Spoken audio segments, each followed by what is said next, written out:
The Lion in the Wind, by Stephen Lake. Dedication. This book is dedicated to God first because of His infinite love and patience with me and for all the great inspiration He's given me. And to my Aunt Grace, the wonderful Christian lady who taught me so many things. Prologue. A man dressed in brilliant white robes appeared on the prairie in a dazzling blaze of light that dimmed to a soft, white glow. Another man in similarly white robes appeared next to him a moment later. The second man studied the prairie around him with interest. "Why are we back here again?" he asked. "Negago has once again turned his focus to this world in his war of conquest, and seeks to destroy my people, the Yigzin, as well as all other life on this world. Therefore we must renew our efforts to protect it as we have before," said the first man. "Then it is time to summon a new proxy?" asked the second. The first man nodded. "It is." "Who shall I summon then?" asked the second man. The first man's robes seemed to glow brighter as he smiled slightly, as though musing over something important. "Not who, but what?" "Namely, a machine," he said. The second man stared at him curiously. "You would have a machine be your proxy? But how will you do that?" he asked. The first man smiled. "Just watch. You'll see." "But why a machine?" "Because no man, nor creature of flesh, will be strong enough to stand against that which is to come. Only a machine will have the strength to do what is needed." Chapter 1. Mr. Bergen? The words came like a hammer, shattering the placid solitude that filled a mind well vested in its work. A pair of magnifying goggles swung around, split apart and then retracted to the side as the face of a middle-aged man appeared from behind them. "I'm sorry if I'm interrupting your work, sir, but there are some men here to see you," said a short-haired young man. An eyebrow went up slightly. "Who would be here to see me?" asked Bergen as he set his tools aside. "They said they're from Cybergenics Incorporated," replied the young man. Bergen stared in surprised interest. "The robotics company?" he asked. The young man nodded. "That's them." "How'd you get picked to work for them?" he asked. Bergen blinked in surprise. "Work for them? I haven't applied to work for anyone yet." The young man cocked his head in confusion. "Then why is there a recruiting team here asking for you?" Bergen lifted the magnifying goggles off his head and set them down on the bench. "I don't know, but I'm curious enough to find out." "Where am I supposed to meet them?" "The administration building." Bergen nodded, turned and then hurried out of the laboratory. As he walked, he pondered this strange turn of events. It wasn't unusual to see recruiters on campus from time to time. But few asked for students by name, and none came to interview anyone unannounced. He wondered if one of his teachers had contacted them on his behalf. It was possible, but why? He hadn't expressed interest in doing anything except finishing his doctorate. He certainly wasn't looking for a job. At least, not yet. He soon arrived at the Central Administration Building and found 3 men standing near the front door dressed in tailor-cut black pants, tunics and shoulder cloaks. He paused briefly and studied them. Hidden discreetly at their sides were small sidearms designed to blend in with their clothing. While their eyes studied him intently through thick, dark sunglasses, their expressions gave little clue to their thoughts. He looked to his right and saw 3 large, black vehicles with dark-tinted windows parked next to the building in an attempt to be discreet. But try as they might, it was not working as they had clearly caught the attention of the local student body. Even so, few dared get close to them as they were heavily guarded by yet another group of black-clad men. However, these ones appeared to be more heavily armed than the others, their powerful, compact assault rifles making the clear and obvious statement to all that approaching the vehicles was off-limits. Bergen again began walking towards the administration building, but stopped just a few paces from the main door as one of the black-clad men stepped in front of him. "I'm sorry, sir, but this building is closed," said the man firmly. "But I said the building is closed. Now leave." "I won't tell you again," said the man, his hand sliding near his sidearm. Bergen sighed and began to turn around just as the door to the building opened. A large, burly man in a modest, but well-tailored earth and brown business suit stepped out of the door. "Mr. Bergen," he said in a deep, bravado voice. Bergen turned to look at him curiously as the man strode purposefully towards him. "You are in fact Elias Bergen, doctoral student in the cybernetics and robotics department of this college. Am I correct?" said the man. Bergen nodded. "I am." "Who are you?" "My name is Elgar. I am Mr. Black's chief in command. Come with me. I'll take you to meet him, as he wishes to speak with you." The brown-suited man then turned and walked back through the door. Bergen watched in surprise as the 3 guards in turn stepped aside and motioned for him to enter. He studied them briefly, and then followed Elgar inside. As he caught up to him, Bergen glanced over his shoulder at the door, and then back to Elgar. "May I inquire as to why I was asked to come here?" he asked. Elgar glanced briefly at Bergen, but said nothing. "Apparently not," thought Bergen with a sigh. Elgar led Bergen across the building to a secluded conference room near the back, and then ushered him inside. Upon stepping into the room, Bergen immediately noticed 2 men sitting around a plain, wooden conference table. The first man was well known to him as he was an administrator at the college, and had been a professor in several of Bergen's classes. The second, though, he didn't recognize. However, Bergen could tell there was something special about him. The man's jet black hair and equally black, yet highly expensive and powerful business suit told him that whoever this was, he was a man of means, and likely very powerful as well. He watched as the man studied him through narrow, slotted eyes, his hands folded before him contemplatively. Bergen then looked back at the first man and bowed slightly. "Good afternoon, Mr. Yaddick." "You called me," he said. "Yes, I did, Elias. Thank you for coming. Please, sit down. We have much to discuss," said the first man, gesturing to a seat in front of the table. Bergen quickly sat down as instructed. He then watched as a curious, almost sinister smile grew across the second man's face. "Welcome, Mr. Bergen. I pray that my guards didn't give you too much trouble when you arrived," said the second man with a hint of elegance. "Those were your guards?" asked Bergen. "They are." Bergen furrowed his brow. "Well, they were firm and professional in their duties, if nothing else. However, I'm curious why you have so many with you." "It seems a bit, well, excessive," he said. The man smiled. "Because I have many jealous competitors." Bergen's eyes narrowed. "Why would they be jealous enough to threaten your life?" The man smiled beatifically. "Because I own Cybergenics Incorporated. That alone is reason enough." Bergen's eyes went wide. "Wait. Does that mean you're Feral Black?" he said in surprise. The man nodded. Bergen nearly became giddy with excitement. This was someone he knew well, yet had never met. Black was famous across the Yigson nation for the incredible number of amazing cybernetic and robotic advances his company had made over the past 20 years, far surpassing even some of the greatest minds in the land. In fact, his success had made him many bitter enemies and jealous competitors. Yet, despite their efforts to unseat him, few had succeeded in doing more than simply equaling his greatness, but never surpassing it, try as they might. "Oh, what a pleasure it is, sir, to meet someone like you who loves robotics so much," said Bergen with almost childlike glee. The man smiled magnanimously. "The pleasure is all mine. I've heard so many great things about your work that I had to meet you. From all I've seen, you've already made quite a name for yourself here," he said. "Yes, he has," said Yaddick cheerfully. He turned to Bergen and said, "The faculty and I are pleased to tell you that Mr. Black would like to offer you a job with his company." "A job? How would that be possible?"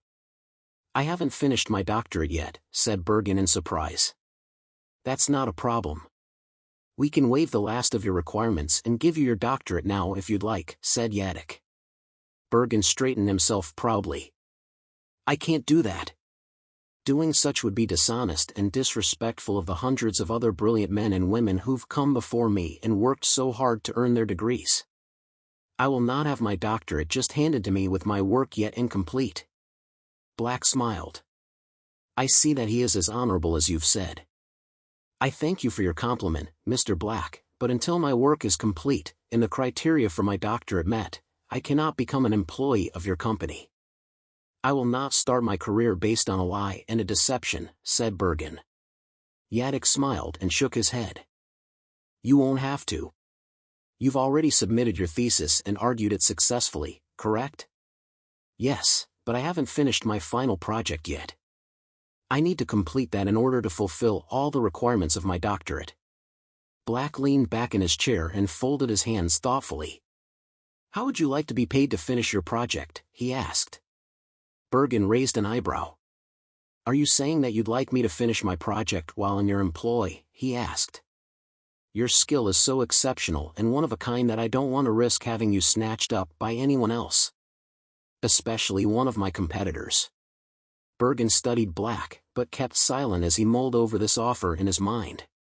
Finally he leaned forward, and said, I appreciate your offer, Mr. Black, but I must respectfully decline. I need to finish my doctoral project first. When I am done with that, and my degree is complete, if I am still interested in your offer, I will contact you. Black's eyes narrowed. Is that really what you want? He asked with a sly grin. It is.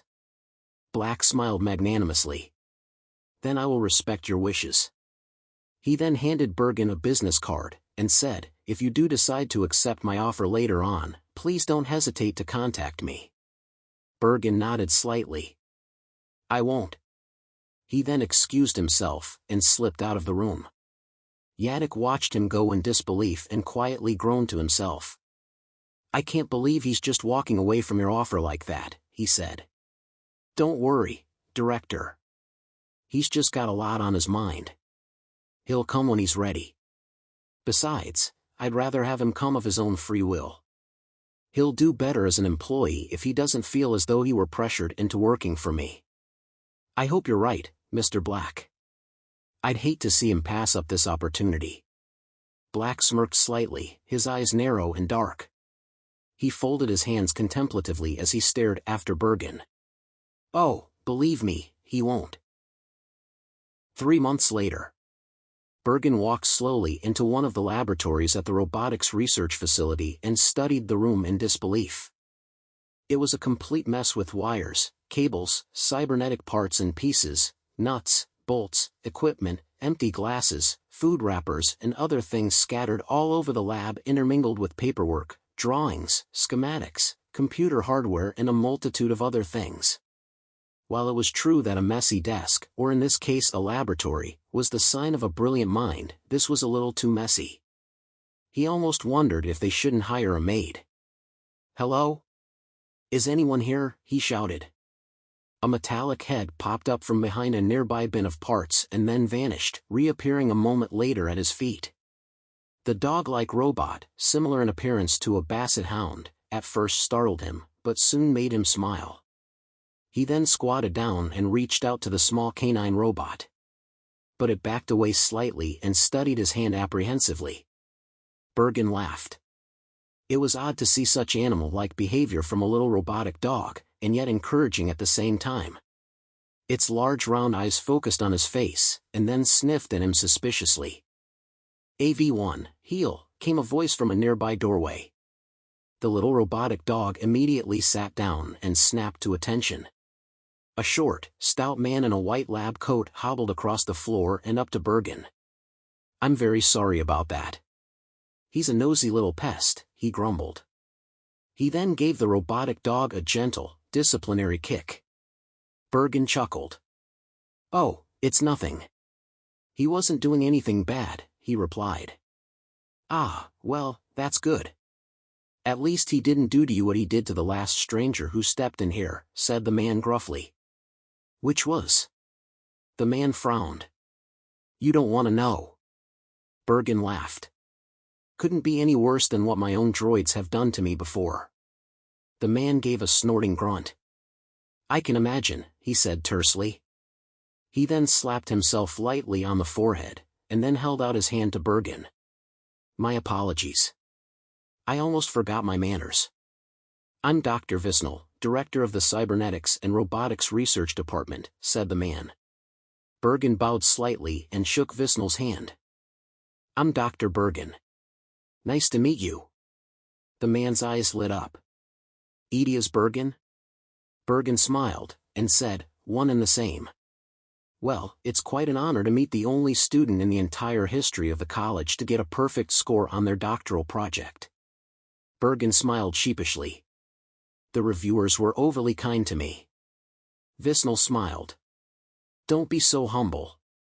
Anyone who can do that honestly, and without cheating, has earned my undying respect. So what brings you here? I'm your new employee. Visnel furrowed his brow in surprise. My employee? Nobody told me anything about that. Why'd they hire you? Of course, given your record, that's probably a dumb question, he said. Bergen laughed. They liked my project so much that they hired me on the spot. Really? So how do you know you're supposed to work for me? Bergen pulled a piece of paper out of his pocket and handed it to Visnel, who then took and read it with interest. After a bit he looked up at Bergen and grunted. Huh. It figures they'd hire someone and not tell me. Well, at least I lucked out and got you. It beats some of the people they've sent me before. Bergen grinned and then scanned the room around him. There's a lot more to this place than I remember seeing during my doctoral studies, he said. That's done on purpose. Some of it's for security reasons, and some of it's to force students into coming up with their own ideas rather than stealing ours. We can't allow the sim bit. Not again. AV1, Spider.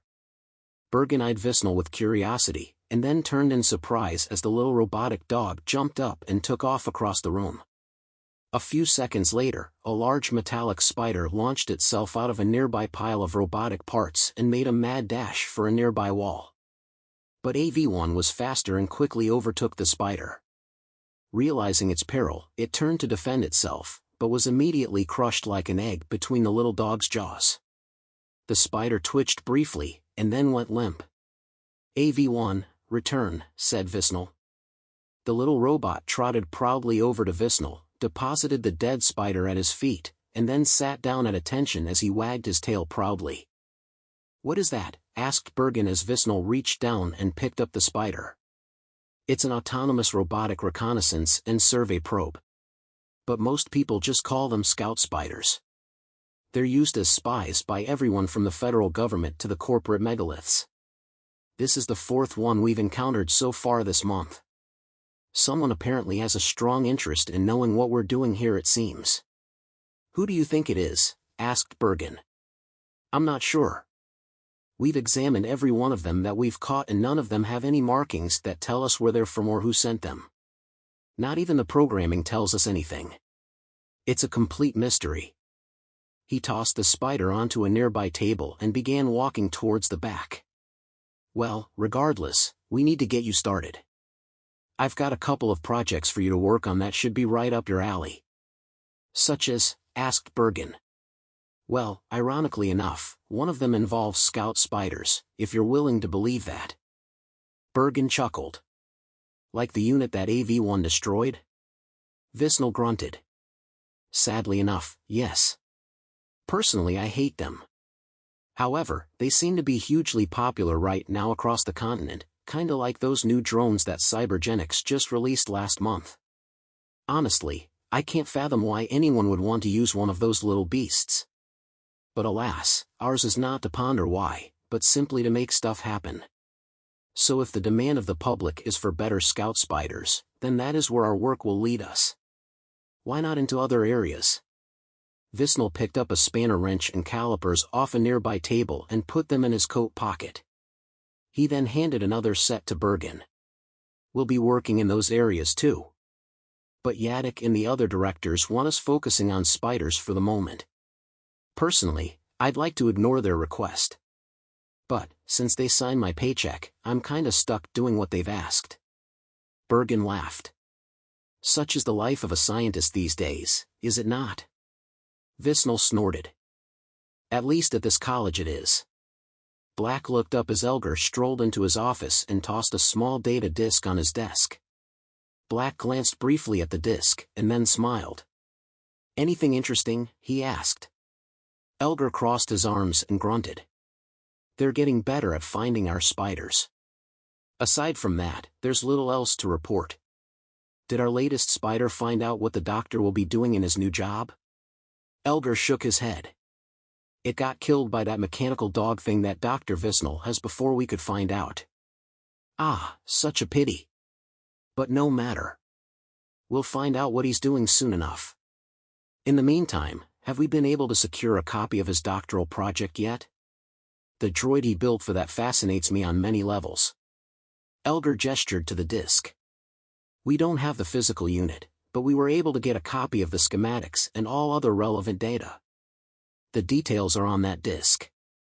Black took the disc and inserted it into a small slot on his desk. A moment later, pages upon pages of information began displaying on his computer screen. As he studied it, he smiled and laughed darkly. Elgar cocked an eyebrow in interest. I take it the data is to your liking? He asked. Black grinned with devilish delight. Very much so. I find myself awash in amazement as I read these technical specifications. They're dreadfully complex, and yet simplistically brilliant at the same time. It makes me excited at the thought of him working for me someday, he said. Should we begin efforts to draw him over to us? Asked Elgar. Black shook his head. No. I want him to come to us on his own. If we force him, it might cause problems for us later on. I've learned that men like him tend to be more productive and creative if they come of their own free will. Or at least think they have. Besides, I've been looking over your earlier reconnaissance data, and I'm beginning to think that this little excursion he's making through the college's robotics laboratory may be of benefit to both us and him. So I'm going to let him continue down this path for the time being and see where it leads us. Elgar bowed, and said, As you wish. He then turned and left the room. As soon as he was gone, Black turned back to his monitor and grinned slyly. Okay, Mr. Bergen, let's see what you can do. 10 years later. Bergen sat on a cool, grassy hillside and chewed quietly on a sandwich as a cool afternoon breeze blew across his face. Mind if I join you? Came a soft, feminine voice behind him. He turned to see a somewhat comely-looking middle-aged woman in black pants, a blue blouse and a white lab coat standing behind him. Her hair was drawn back in long, flowing, golden-brown braids that danced playfully as she walked. She held a small lunch bag and thermos in her right hand as she struggled to adjust her glasses with her left. Sure, Rose, have a seat. I just started eating, said Bergen. The woman sat down on the grass next to him and opened her lunch bag. Inside it she had several meat and vegetable stuffed pastries and 2 pieces of fruit. She casually bit into one of the pastries, and then looked at Bergen as she chewed. His expression seemed distant as he stared blankly across the prairie beyond, as though he were deep in thought. Thinking of something, she asked curiously. Said Bergen, turning to look at her as though suddenly awoken from a dream. Were you thinking of something? She asked. Oh, no, not really. Well, actually, yes. I was just mulling over some of my department's research into artificial intelligence, he replied. What do you mean? Well, part of my work here at the college involves android sentience, as you already know. Specifically, I'm working on the areas related to personality and emotions. But despite my best efforts, the droids I'm working on seem so, well, artificial. They try to act Yigsen, yet do so in a very rigid and mechanical way. It's like talking to an echo machine rather than a sentient being. Why is that a bad thing? They are machines after all. Yes, they are. But what if machines could think like us? They could be self-aware, reason like us, have emotions, or think thoughts uniquely their own rather than just those we create for them. I want to see them learn, and grow, and become something completely unique and individual. He turned to Rose, who seemed baffled by his statement. Aren't they like that now? She asked. Bergen shook his head. No. What you see is the result of some very ingenious programming. But, Unlike us, they're neither self-aware nor capable of going beyond the boundaries of their programming. In other words, they can't adapt to the unknown, or handle things they're not programmed to. I'd like to see them be able to do that someday. I want to build a machine that can think, and reason, and adapt to its environment on its own without any intervention on our part. In a sense, I want to make them into a living creature, something that can learn and grow on its own. Rose took a bite of her pastry and then looked out across the prairie. If you could build a machine like that, what kind would it be? She asked. What do you mean? Asked Bergen. Well, all robots come in two basic types, humanoid and creature. Your robot would be one of those two, right? Bergen looked confused. Creature, he asked. Things that aren't Yigzin. Things like animals, those weird insect-like machines, and other robots that have no natural shape. Bergen smiled. He'd heard of the non-humanoid robots being described in a variety of ways, but never quite like that. Are there any creature types that you're particularly fond of? She asked. Bergen looked out across the prairie and thought for a moment. I've always been fond of lions. They're majestic and noble and exude a power that seems indomitable. I'd like to build a robot just like that. Rose looked at Bergen in interested surprise. You like lions? She asked. I do.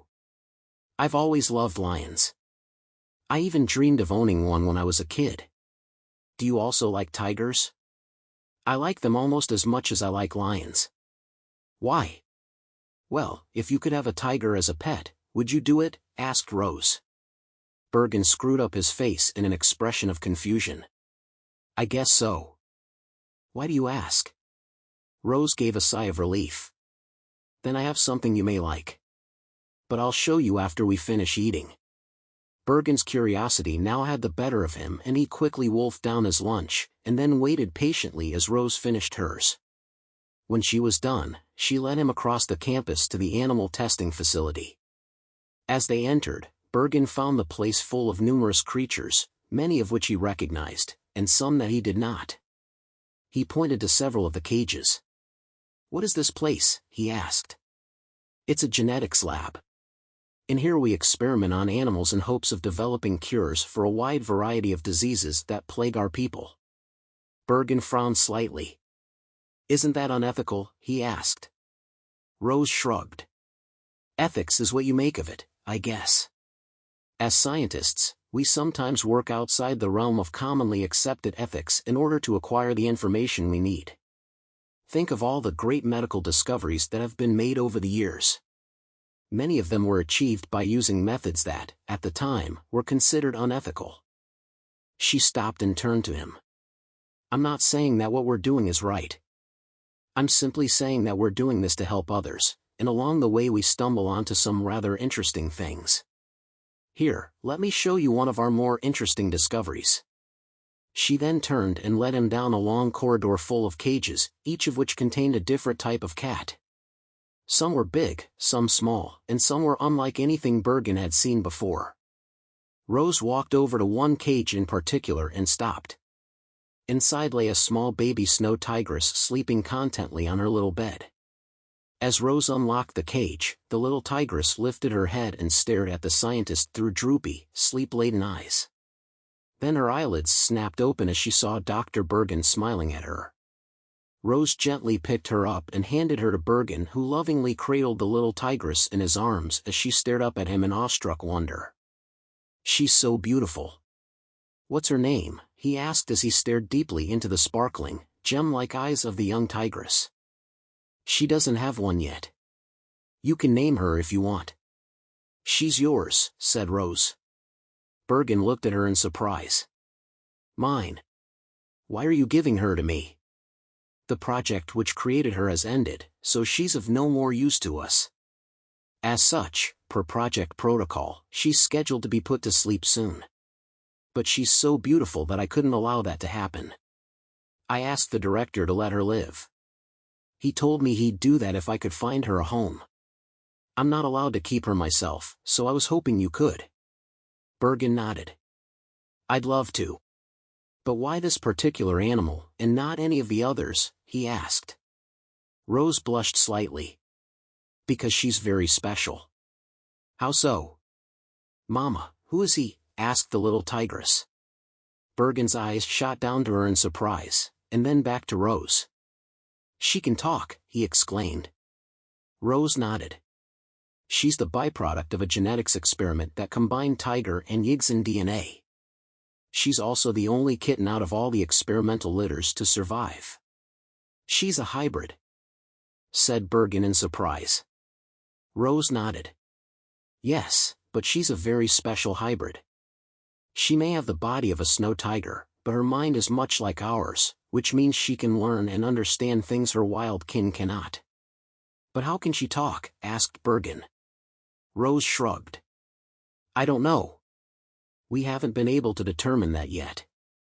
Well, not without dissecting her of course, and we refuse to do that as it'd kill her. Bergen looked at Rose with disgust, then consternation, and finally sadness before peering down at the little tigress again. He wanted to berate Rose for being a part of such an unethical line of work. But the sight of the little tigress melted his heart all over again and he forgot his anger.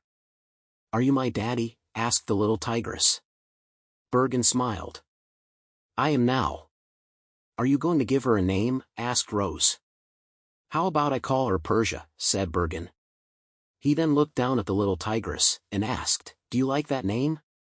The little tigress smiled and nodded.